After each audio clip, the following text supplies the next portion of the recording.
Hello, my friends. What are you doing? Hello, Uncle Yesh. Did you have a nice nap? Oh, yes, Esther, thank you. Now I'm feeling refreshed. What are you doing? We were planning what we need to do each day to reach our destination. Of course, our plans are subject to your approval. Very good, Joshua. Planning each day is important. But remember, we need to surrender these plans into God's hands. When His plans prevail over our lives, we have nothing to worry. You are right, Uncle. Because as God says in the book of Jeremiah, His plans are only for our welfare, not for our downfall. You are right, Esther.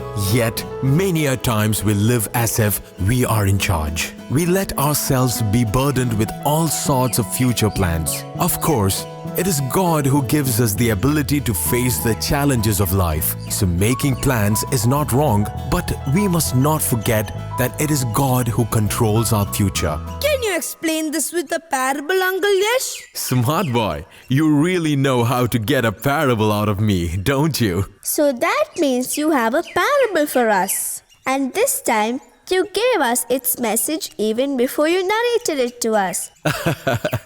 Now listen to me. One day Jesus was teaching to a large crowd.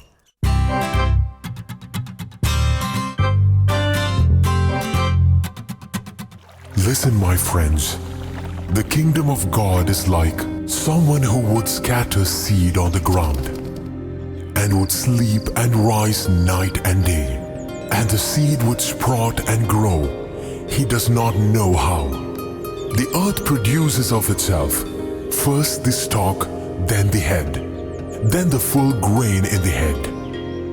But when the grain is ripe, at once he goes in with his sickle, because the harvest has come. John, what work did the sower do? He sprinkled the seeds in the ground. Then who made them grow? God, of course. In the same way, God, the giver of life to the seed, is also present with us. Remember, He deserves our praise even when we shop in a supermarket and do other day-to-day work, because it is He who sustains us. Praise you, Jesus. Thank you, Uncle Yesh. Now I understand that we may make and carry out our own plans, but it is God who makes them grow and bear fruits. You are right, Joshua. But remember, the presence of God does not excuse us from making our efforts. However, it does call us to recognize that God is ultimately in charge of our harvest.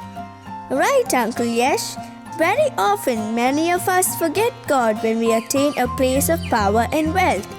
We forget that He is the one who has made us grow in the first place. Then how about praising God for all that He has done for us right from the beginning of this journey?